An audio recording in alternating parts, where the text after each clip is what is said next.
I think when I was younger, in my 20s, say, I never thought much about disease, illness, getting sick.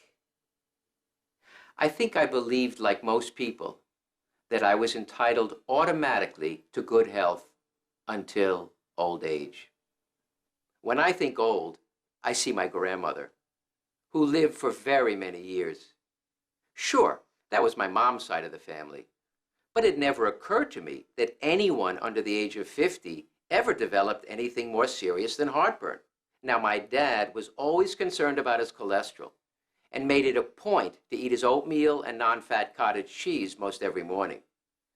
My life in the New York suburbs was, by any standard, comfortable and secure. Illness, much less chronic illness, was not a concept that had any connection to my reality. In my 20s, I lived a semi-bohemian life in New York, never imagining, even for a second, that I would suddenly confront pain, confusion, and an overwhelming sense that life was both unjust and cruel.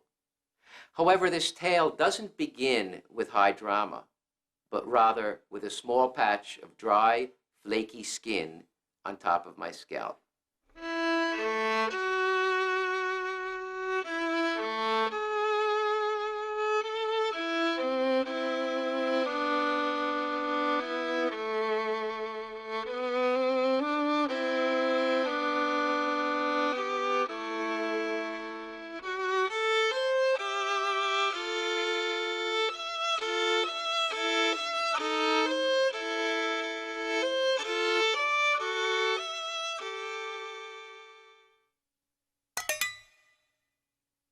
Psoriasis.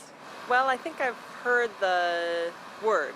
Psoriasis of the liver. Liver? Yeah. I know that it's a disease of alcoholism. Cancer. Maybe something to do with your back? Dandruff. Well, it's a skin disease. Why do I look like I have it? I think it's environmental. And there's a pretty good prevalence of it in other countries that drink a lot. Elbows, knees, it's red, it's got white scales. It's a skin disease. You know, it's flaking and itching. My husband has it on and off. What else do you want to know? How do you know all that? Because I've had it. The heartbreak of psoriasis. What does psoriasis look like? It may first appear as a crusty patch on skin or scalp. Can it get worse? Yes, and it can leave skin rough and scaly. Can anything relieve the itching and scaling?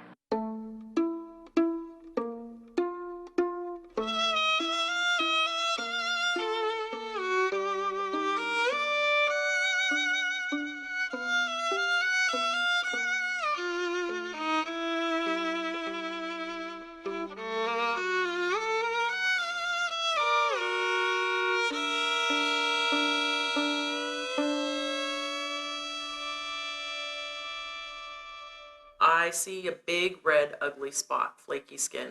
It started in my scalp. It started off in little spots on my thighs. Knees, elbows, ankles. I was 12 years old when I first had symptoms of psoriasis. I was first diagnosed with psoriasis when I was about 18. I was in high school, and I first developed it on my scalp. Gene and I had only been married for 6 months, and one day I woke up with some patches on my scalp, and within 6 months, 70% of my body was covered with psoriasis. Well, I was concerned about my scalp, so I went to a dermatologist. He told me I had psoriasis. He gave me some coal tar shampoo, sent me home, and basically I was fine for the next 2 years. When I had sort of mild psoriasis, I just didn't want it to be psoriasis. I just lied about it. So I would tell people that I burned my arm on the stove, I had a scab that wouldn't heal. I remember people asking me, what is wrong with your face? And, oh, I got sunburned. You hide and you're in denial, and that's your way of survival. That's my way of survival. I don't wear shorts often because it's so visible on my legs. I don't think that shorts are that important. I'm willing to hide the psoriasis, stay a little bit warmer. I don't want to see somebody else wearing shorts with psoriasis. I mean, I don't think it's very attractive. Yeah, I was always fearful that someone would, if I exposed myself, my skin, or where it was affected, that other people would find it as repulsive as I did. When you have something on your face, how it's blown up and how you're just always thinking about it and you almost get obsessed with it. Now you think of these patients that have total body disease. And then who are you going to show that to? I mean, if you're upset yourself with one acne lesion, how do you think someone feels who has total body disease that affects their skin?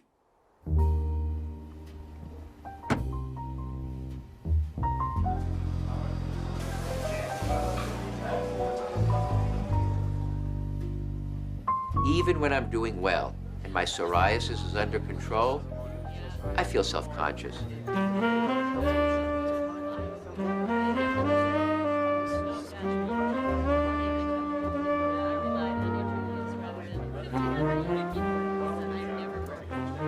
And when I walk into a public place, it feels like people are staring at me.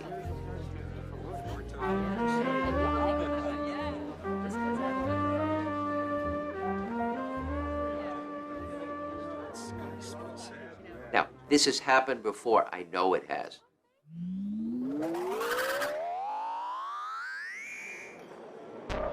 And even when my skin is good, they're still my hands.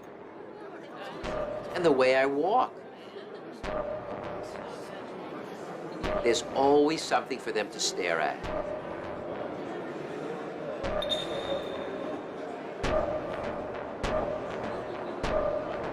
Or is this the case? Is this just all in my head?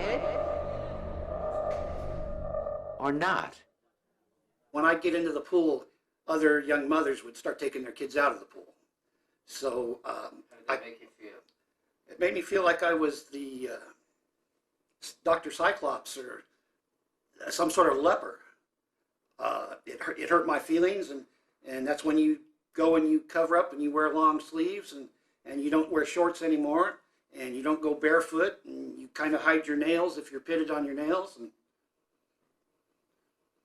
you just kind of you feel like you're being shunned. In cultures, they talk about lepers, and it's clear from the description of these individuals that they don't have leprosy, but they have other conditions, most probably psoriasis.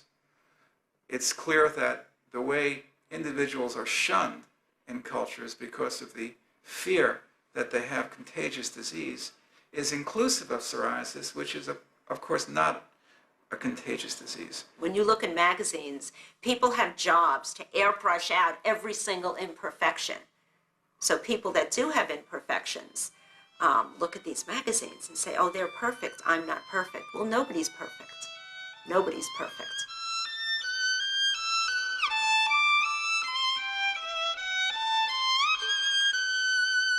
Virtually everybody has horrific standards that they hold up to themselves, or they hold themselves up to, and in that way really continually feel inadequate, unworthy, shamed, harmed. People are going to look at me, wonder what's wrong with my skin, what's wrong with me, what kind of disease I have, or is it contagious? Can I get near this person? Or, if I'm flaking, if I have flakes on my shoulders, on my collar, if people are going to look at me strange.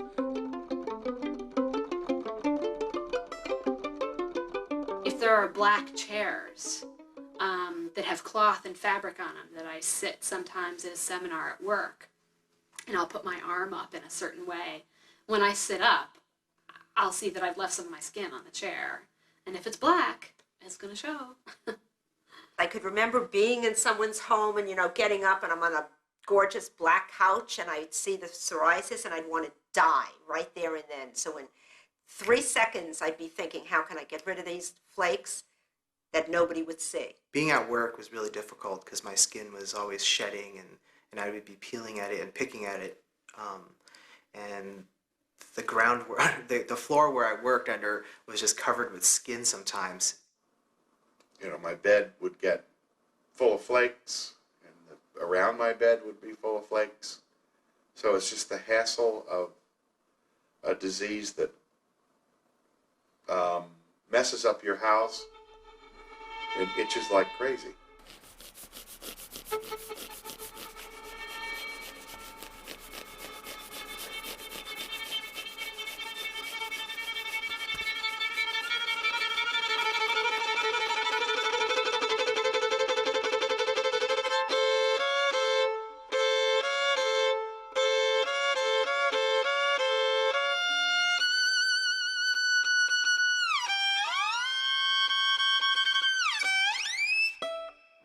Sometimes it itches, but I don't know why.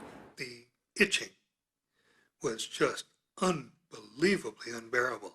It was constant and horrendous. Try not scratching an itch that is there 24 hours a day. It is like an addiction because you scratch it, you know you're not doing any good, but yet you continue. I had some favorite weapons of choice to scratch with. I'll scratch until I draw blood. The top of a bottle cap with all the little spiky points. That's a really good thing to scratch with. If I feel like, God, I want to go like that, I'll just go like that. Slapping the skin. You have no quality life. When you itch, you do not sleep at night. Your skin is hot. Your skin is cold. It is the worst part of any skin disease.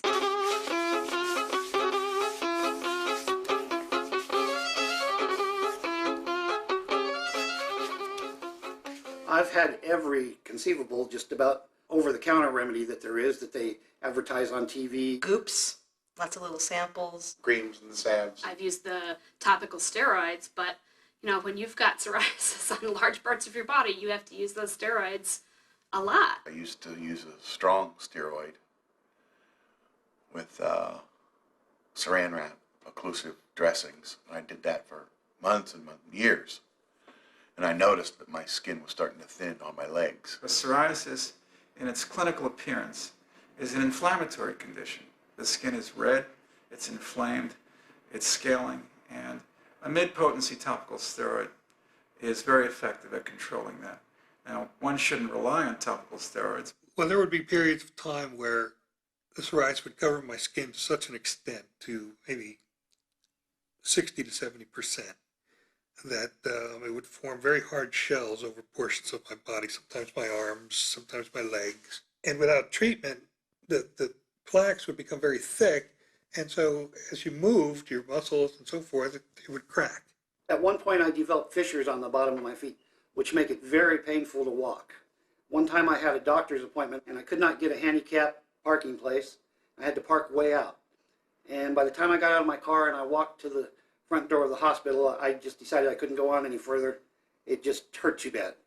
And I couldn't get a wheelchair, and I didn't see anybody I could ask for help. So I just hobbled my way back to my car and went home and missed my appointment. My mind and my will is, it's an able-bodied person. And I start the motion and I'm stopped because I feel pain. I felt absolutely trapped inside my body. It hurt to be there. It was, to be honest, at times I was disgusted by my own disease. I woke up at the end of February 1976, I remember, with a very strong pain in the fourth toe of my right foot. The toe was red, it was swollen, and it hurt when I walked. Well, eventually I told my dad. He sent me to his doctor. And in the course of the physical, I told him about the psoriasis. Well, he made the connection between the psoriasis and the swollen toe and told me that I had psoriatic arthritis.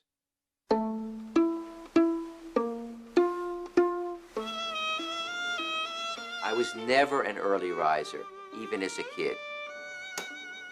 And after I developed psoriatic arthritis, it became even more challenging to pull my body out of bed at a reasonable hour.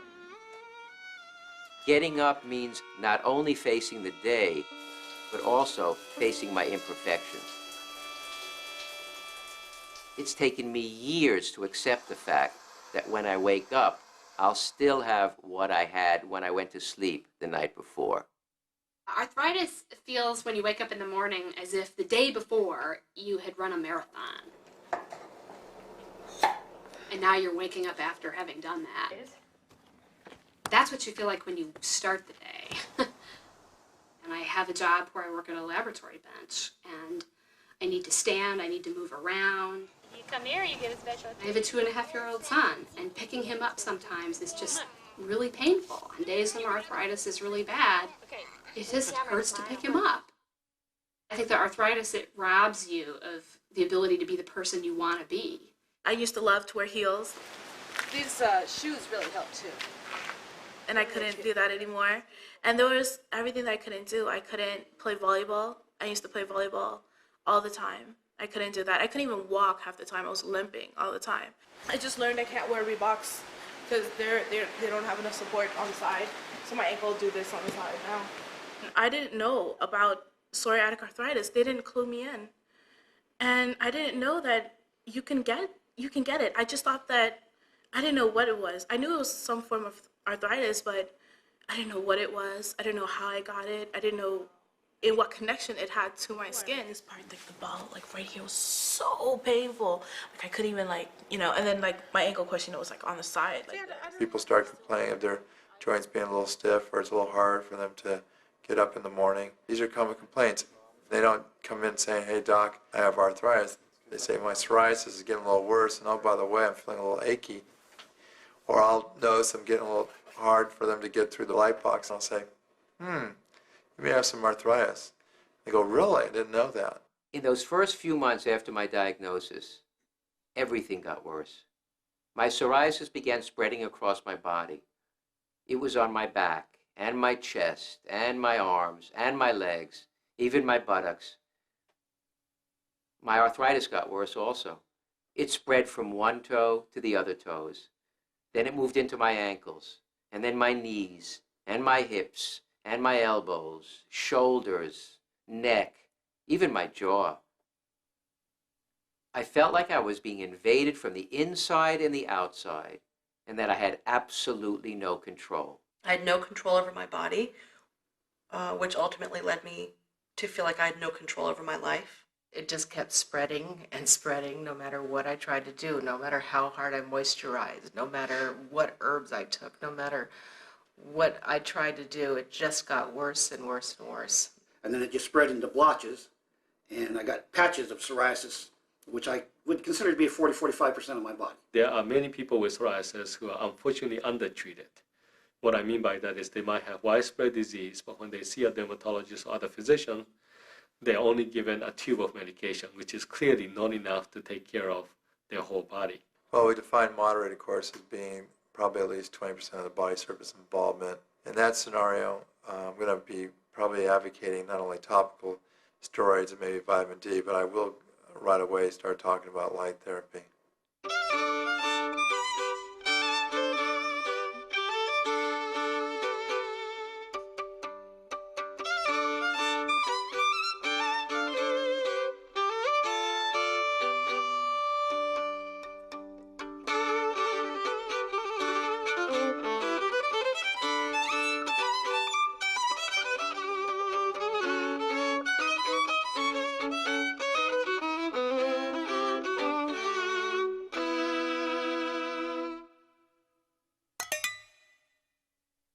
William Geckerman was a dermatologist at the Mayo Clinic.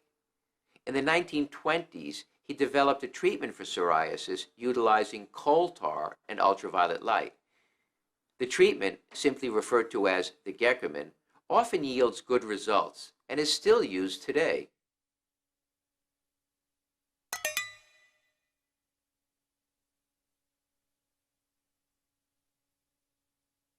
They put this coal tar all over you. You stay in a light box. You spend the rest of the day at the center. By the end of the day, you go in the light box again. This is within a 6-hour span, approximately.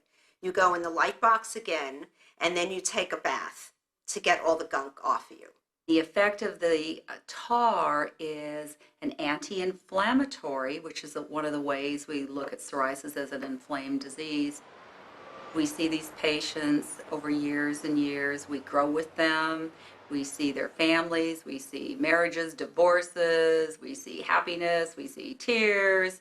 We see a little bit of everything at the clinic, and that's part of chronic disease. The first few times you go in there, you got to take your clothes off in front of the nurses, and that's a little bit nerve-wracking, but then pretty soon you get comfortable with it.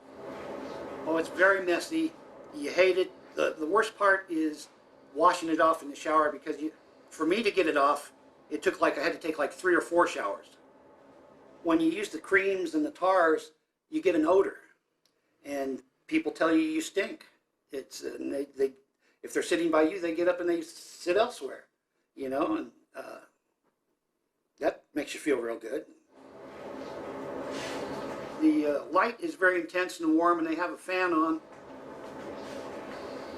When I had psoriasis very bad on my feet, I was housebound here and with nobody to talk to. When I got over there, I could play cards, we played checkers, we watched TV. Somebody would graduate through the course and we'd have a little party, and we socialized. It was getting to socialize with someone. Patient basically have to stay here all day, every day, from Monday to Friday for at least 4 weeks. It's a very time-consuming, labor-intensive, messy treatment that can only be done in a daycare center or as inpatients. It is the fastest response treatment that I know.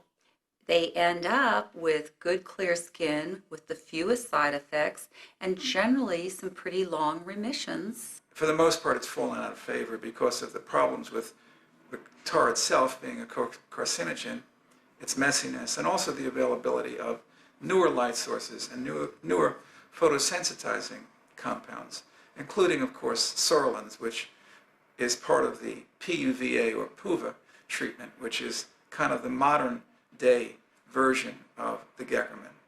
There have been many studies done of phototherapy UVB, and it probably is safe to say that it is safer than sunlight. Many studies have looked for an increase in skin cancer in patients treated with UVB. They have not found that. The bottom line is we're not seeing an increase after 80 years of treatment with UVB phototherapy.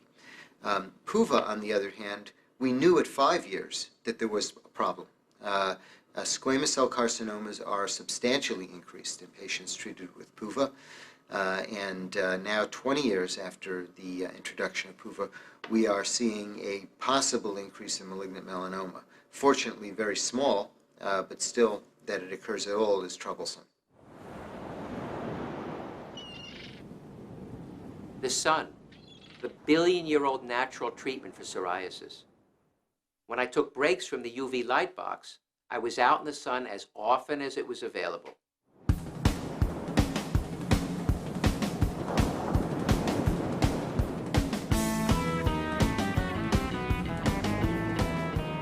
Because I've had massive amounts of ultraviolet light, I always worried about skin cancer. Well, as luck would have it, a few years ago, I noticed a growth on my lower left leg just above my ankle.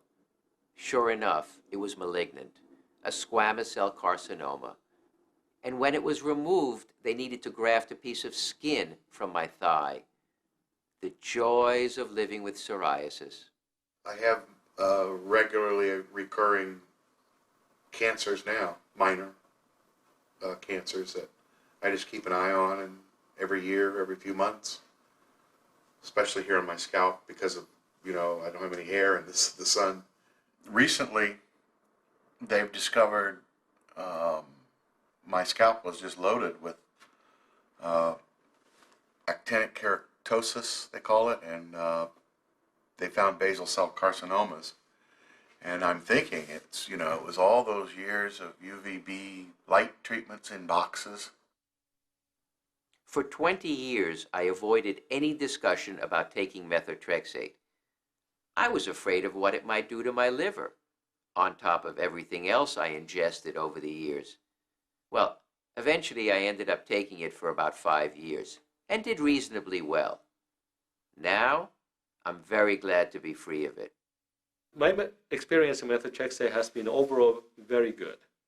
The problem is that even though my experience has been good, Methotrexate has a well-documented, serious long-term possible side effects. If you're going to use a drug that has as many side effects as methotrexate, which has a real death rate, I mean, people die from methotrexate every single year. If you're going to use a drug that powerful, the patient has to have severe psoriasis to justify it. So that's the first thing that we look for. The second thing that we look for are reasons why we couldn't prescribe anything else that's safer. I've tried a number of treatments over the years and managed to get some relief for short periods of time. But my psoriasis always crept back. But in those brief periods when I did get clear, that feeling, it's hard to describe. It's utterly liberating. You're finally free of pain, itching, and self-consciousness. And you're back in that body that you took for granted years before you ever got sick. And life just looks a whole lot better. When their psoriasis improves, their life improves as well. Their whole participation in life in all of its forms changes, and the change can be profound. Being clear is just a wonderful feeling. The first thing I think of is always public swimming pools and walking around in shorts. I feel a lot happier. I feel more comfortable with people. I just feel like I was before I was diagnosed. Just go out and do whatever you want, not have to worry about people staring, not have to worry about your skin bleeding. It was just great. It's just a great feeling. I just felt like I got my life back. You just get clear. You just have this great new treatment, and your skin's nice and clear. Always you're worrying about, when will it come back? When do I have to hide it again? When do I have to lie about what's wrong with my skin? Hard to tell an employer, or if you apply for a job and tell the employer, well, anytime in the next 6 to 9 months or 12 months, I may have to leave because I'll be crippled by the skin disease. With psoriasis, you never knew.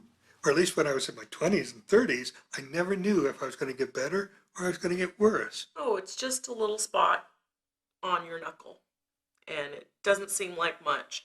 But I remember looking at it and thinking, what if this one stays? What if it just gets bigger? What if? To see massive amounts of clearing and then to see it creep back, it's frightening, it's devastating, it's depressing. If you have to moisturize every day, if you have to come for phototherapy, even giving yourself an injection, you do wear out. And then if you're itching and you don't sleep at night and you still have to go to school in the morning, or you have to go to work, or you have to look after your baby, you're tired. And there's a point where you do give up. Even when I don't have the disease, I still have the disease. Bottom line of all of this is that even if I know I'm clear, to me, I'm not. You're in for life. When I was first diagnosed, I was overwhelmed, confused, frightened, angry, and self-blaming. Yes, I felt guilty. I think somehow I felt that I was responsible for my condition. I needed to know why this was happening, and there was no clear answer. I thought to myself, why me? Why am I being punished? I was a decent guy. I don't go around robbing banks or beating up kids or kicking dogs or anything like that. And I thought, why me? I disconnected from my body, from the pain, from the itching, from the lack of control. I ignored my body as much as I could, because then I would be ignoring the pain and the disease. I just tried so many medication after medication, that I just lost hope because nothing was working. So I just, one day decided, screw it. At 22, when my disease became very severe and I went in for the Gekkerman treatment into the hospital, I realized that I had not a very nice life ahead of me.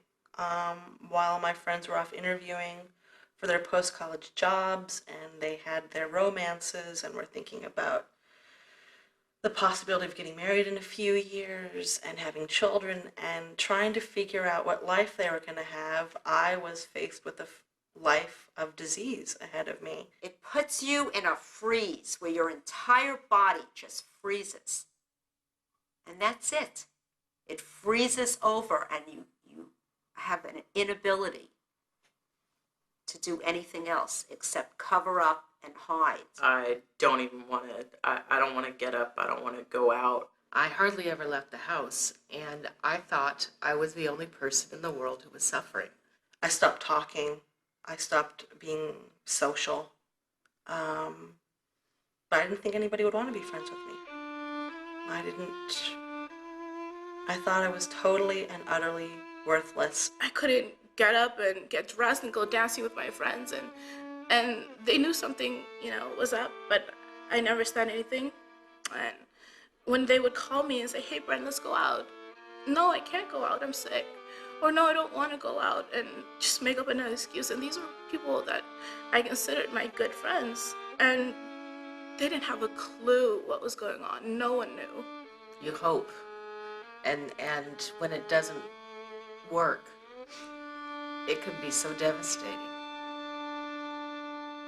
My skin became horrible, very bad, and I became severely depressed and fell into that real fugue state of total depression, of inability to function almost.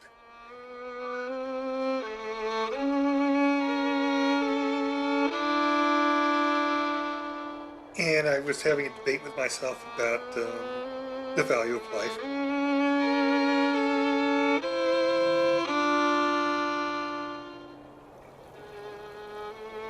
And I couldn't find any positive reason why someone should continue to live in this world.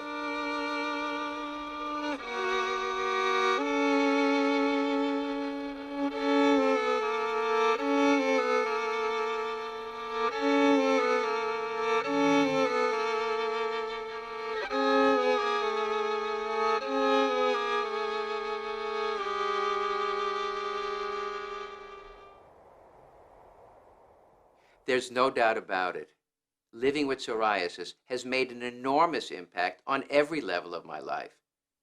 And in terms of relationships, well, in that area, I didn't have abundant confidence even before I got sick. It's like what Woody Allen once said. I was out of circulation even when I was in circulation. But as I've gotten older, I've come to understand that things happen when they happen. And until then, well, I'm just going to enjoy my life right now.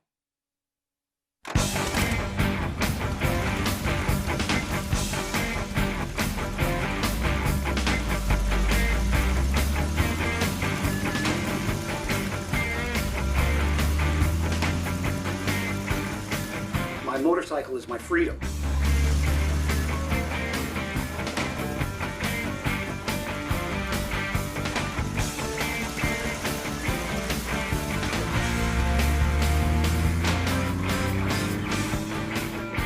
When I was a single man, I'd go out on a Friday or a Saturday night, and I'd go where there was some alcohol being served and maybe a band was playing, and see someone and start dancing with them.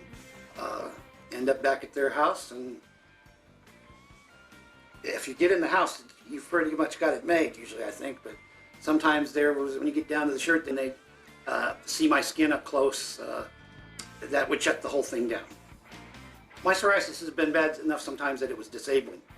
And maybe I can't compete with men playing basketball or baseball or football or anything anymore, but I'd like to think that there's someone for everyone out there, and that I could find someone with enough compassion to overlook my psoriasis and that cared for me besides my skin.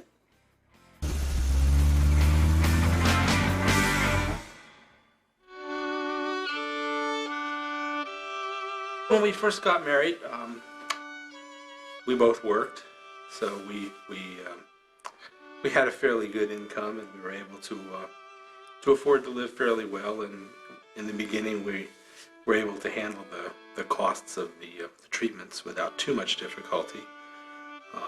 Jody had to stop working a few years ago. Every time we turn around, there's another expense, another couple of hundred here, another half a thousand there. we've had to make a lot of changes in our plans. We changed where we live. We changed where I work. We changed the routine of our daily lives. It's not anywhere near what we thought it was going to be when we first got married. I know I have a lot of guilt because of the expense of the treatments just to keep me able to enjoy some part of my life.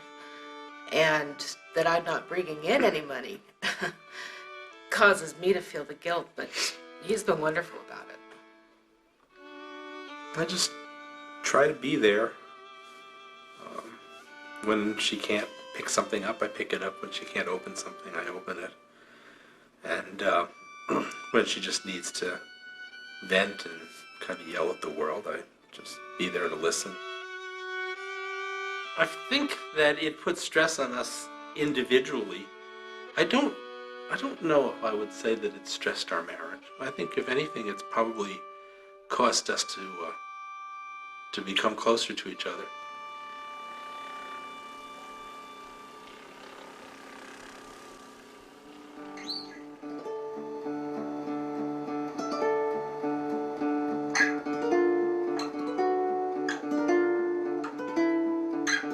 I tried real hard not to ask until I got to know Mark a little bit better. And of course you have to at some point ask, what is this? You know, what's it like to have this affliction?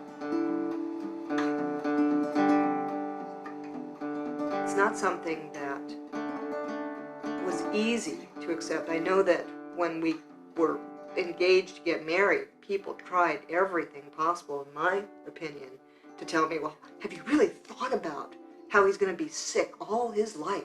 And is that what you really want in marriage? They tried to convince me that if Mark has psoriasis, it can only go downhill, that he will be a burden, and that when you pick a spouse or you're getting married, you should pick the perfect partner. And I just didn't see life that way. When we were first married, Mark would slather himself in Coltone, and you slept next to somebody who smelled like a dog. You know, it was covered in it head to toe in these pajamas that were filthy, and that was really a challenge. And to put it on each day and scrape it off, and you didn't do it, and he did have a flare-up, that he was unbearable. Yeah, it was real hard to live with. You have to have a lot of understanding for the daily regimens of taking care of this affliction. His back is so rough, and it was a real challenge to adjust to how numb that made my fingers, giving him a back rub, because it was very, very rough and different. And you don't know what hurts on someone, you know, and you have to ask, you know, does it hurt to touch the skin? And sometimes it does, and I wouldn't know that.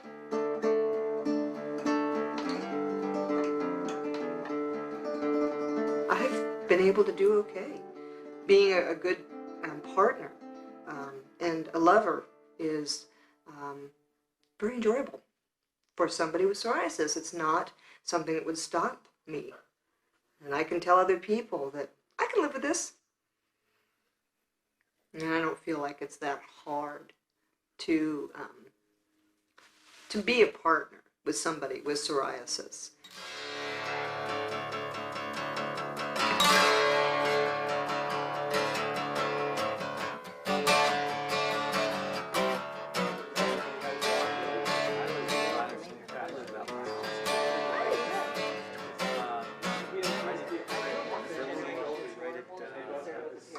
The more energy I put into the support group, beginning it and running it, the more I felt like I was taking control over my diseases, that I wasn't letting them rule my life, that I was making a life for myself.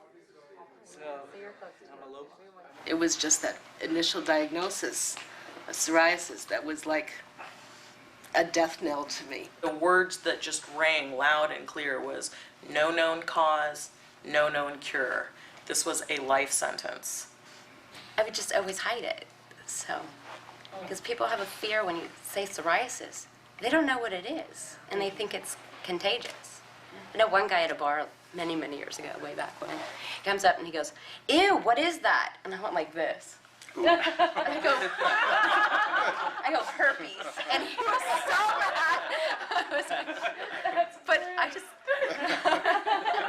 I'll completely forget that I've got psoriasis. Really? And I'll just be doing my merry little thing, and then somebody will come up and go, "Oh, you got a little," and it's like, "Oh."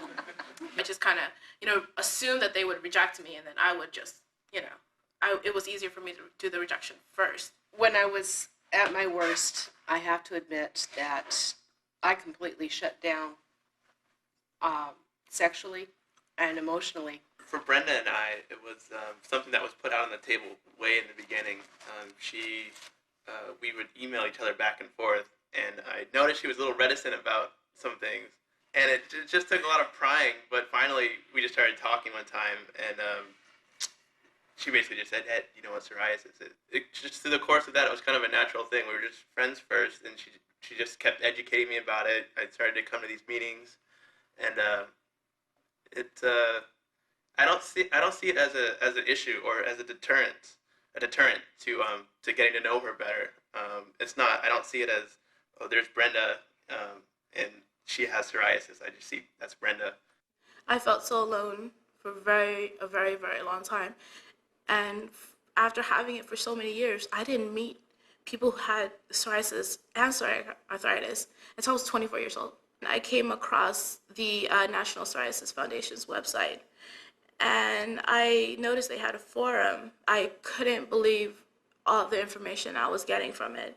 And I couldn't believe how everyone was just so supportive. The Psoriasis Foundation is responsible directly or indirectly for all of the advances. The pharmaceutical industry wouldn't have gone after psoriasis if there wasn't a strong patient support group that would help them identify researchers, identify patients able to participate, show them the severity of the disease. The Psoriasis Foundation got started in 1968 by a woman named Beverly Foster. And actually, she started it with the help of several doctors. The doctors did not push themselves forward. They deliberately said, "I don't want to be on the board of trustees. We do not want doctors running the organization. We want patients running the organization." People didn't expect much. They were just hoping you could give them something. But they just wanted to have somebody listen to them. There were dermatologists at that time that did not want to treat psoriasis patients. And Beverly actually told me there was one doctor's office where she went into, there was a sign the doctor had there saying, "We do not treat psoriasis patients." Patient organizations did not give out information on disease and treatments. They just didn't do it. That was unheard of at that time. Back then, the doctor was more of a paternal figure. The doctor really dictated to the patient what they should do. And so there was some real struggle between this young patient group, the Psoriasis Foundation, and these doctors. Today, it's so different. You go to a patient conference today, people come in the door armed with information and expecting information. The organization, though, focused on advocacy. What they did was they went to Washington and they asked for funding for psoriasis research, and they got it. They also asked that psoriasis be listed as a disease eligible for Social Security disability, and that was they were successful in that as well. Washington, D.C. was an opportunity to begin a lobbying effort with the members of Congress and the Senate. We're hoping to get some more of the congressmen and senators to sign up as co-sponsors for the Arthritis Control and Cure Act. We're hoping to get a resolution for Psoriasis Awareness Month in August, and also to try and get Congress to write letters to the NIH to get more funding for research for psoriasis and psoriatic arthritis. We can't change the fact that there wasn't medication for me in my younger years in order to improve the quality of my life, but I'd like to see my children's lives improve with better medications, more funding for research, so that by the time they're 18 or 20 or 25, they would have some really reasonable, safe options that are affordable to them if they need it. Do you think they will listen to you? We hope so.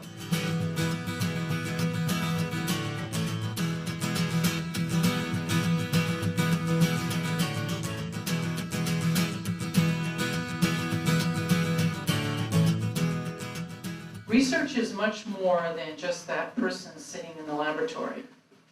It is people like you and myself and the staff here and our board of trustees who are the patient voice, and we're out there pushing for funding, pushing for funding. I think the other goal of the Psoriasis Foundation, and your goal should be, to develop a sense of community among people who have psoriasis, psoriatic arthritis. But who else?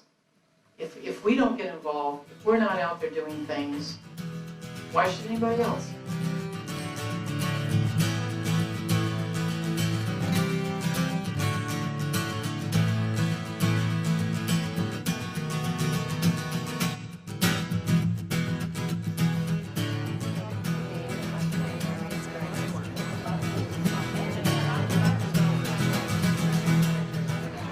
I came to Washington to meet everybody who has psoriasis and to speak to the senators about it.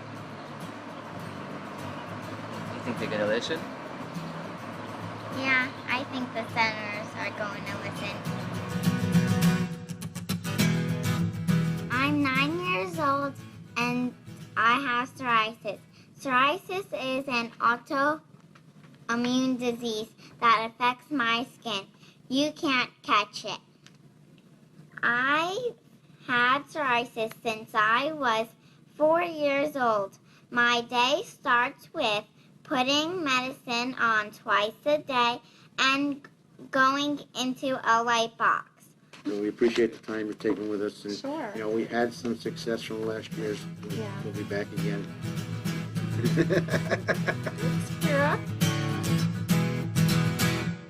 We wouldn't think twice about spending a large amount of money to help someone treat their diabetes.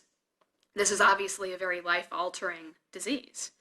So what is psoriasis worth? What is treating psoriasis worth? In the last few years, a new class of drugs has become available for those of us with psoriasis and psoriatic arthritis.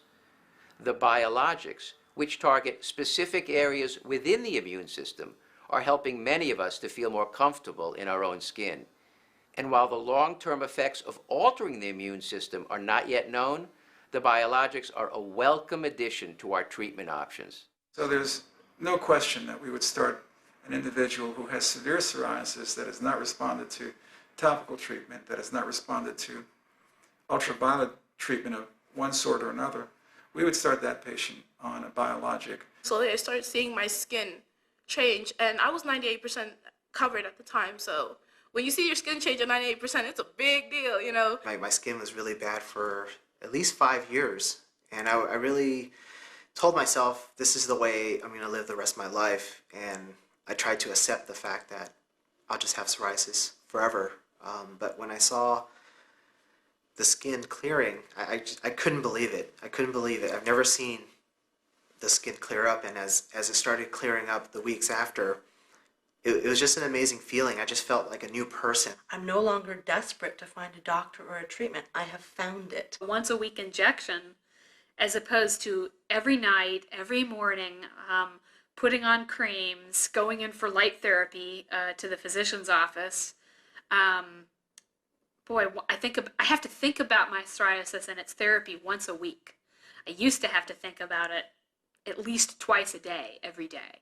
I can get out of the shower and towel off as quickly as anybody else and run out the door instead of having to spend 45 minutes putting on medicine.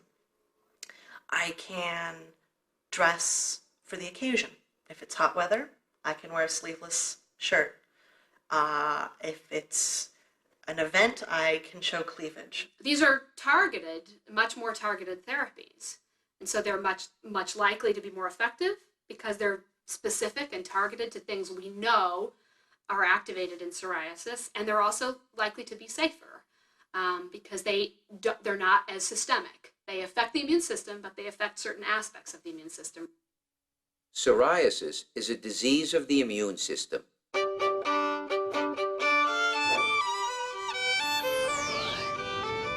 It sends out faulty signals via antigen-presenting cells, or APCs.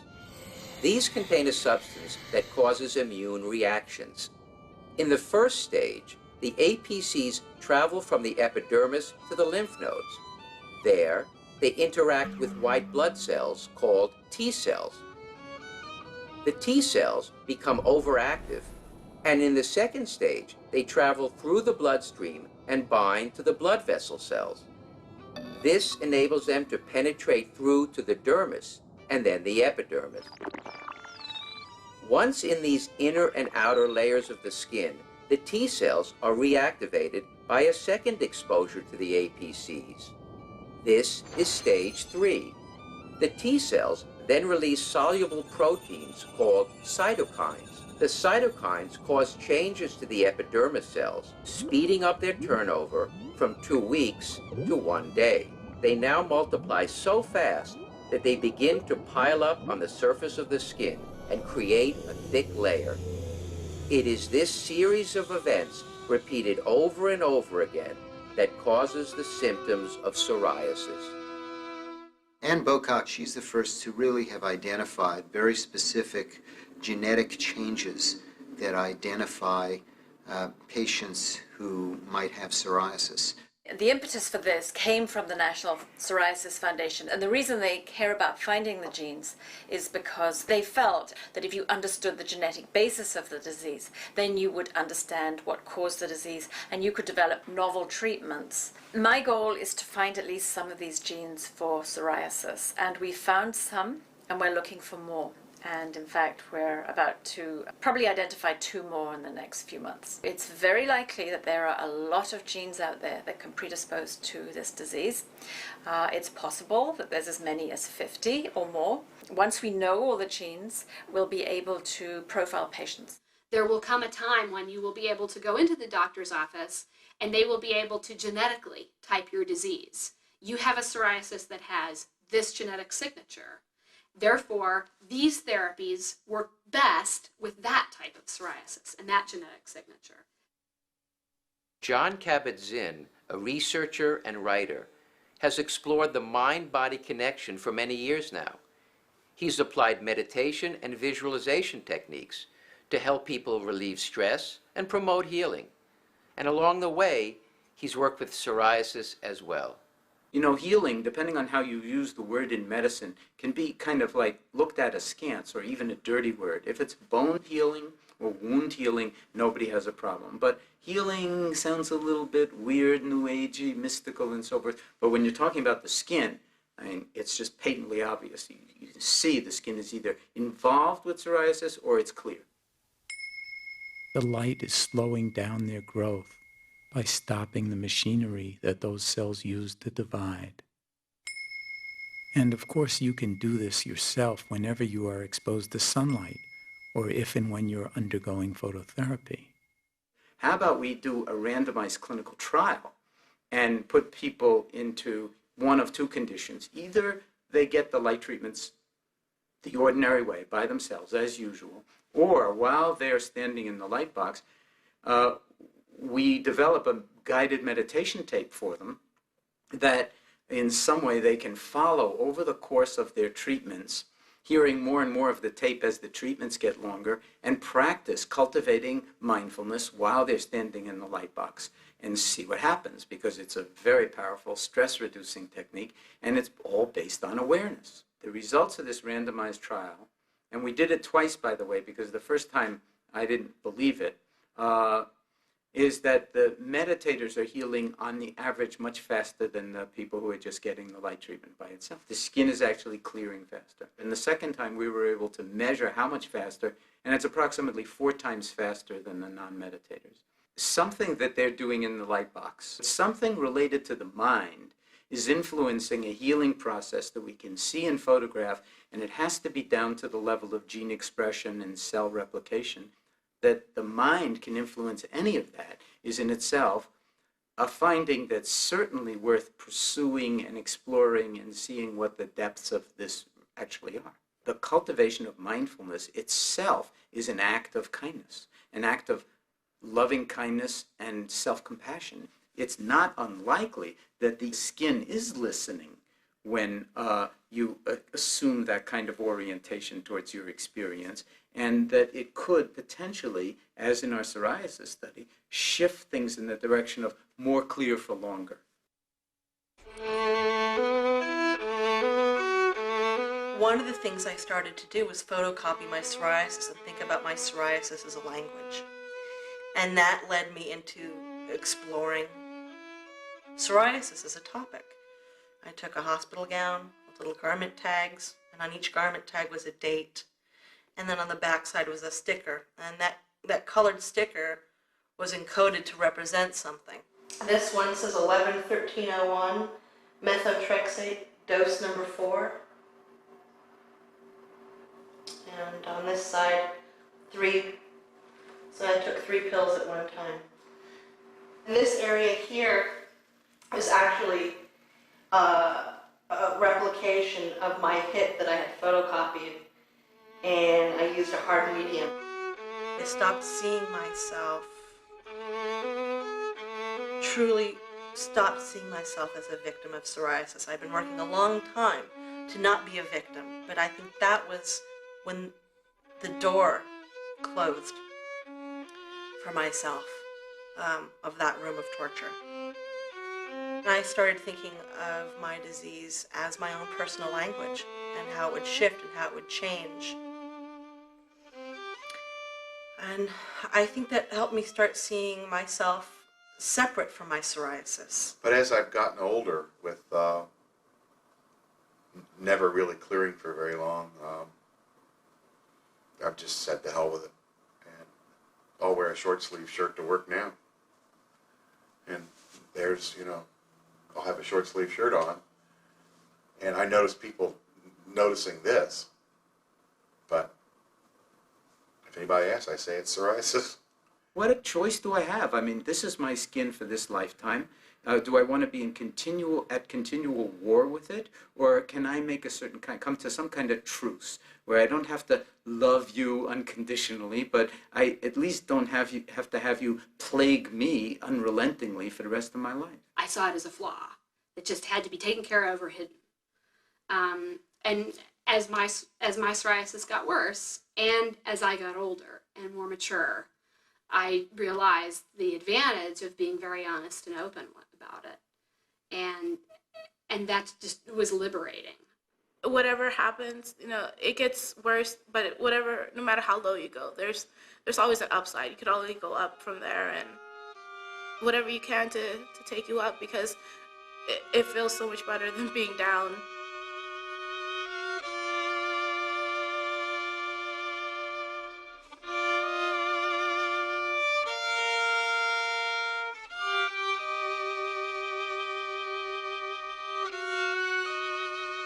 When I finally learned that I will have it for the rest of my life, and it's something that is going to be a part of me forever, I guess I just embraced that and said, you know what, if I have to deal with it, let me deal with it with the most information I can get, with the best care I can get. It's very important that when you are diagnosed with a chronic illness or any illness, that you take responsibility for your own health and you get out on the internet and do all the research you can on your disease. It enables you to understand what's going on with your body. And if you research the treatment options out there, you can make more informed decisions about what treatment might be the most beneficial to you with the least amount of risk of side effects. Don't just suffer in silence. You can ignore your psoriasis or psoriatic arthritis, but it won't ignore you. Patients need to be tremendously proactive. I think you are the ultimate provider of your own medical care.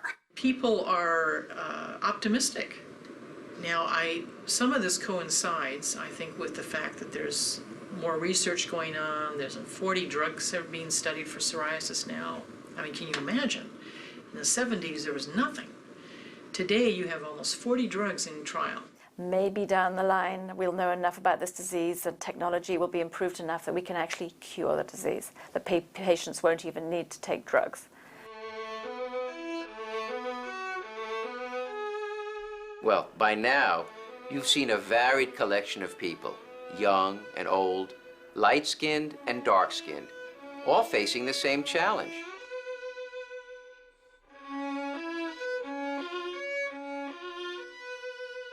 It's never easy, and for some, it's been devastating.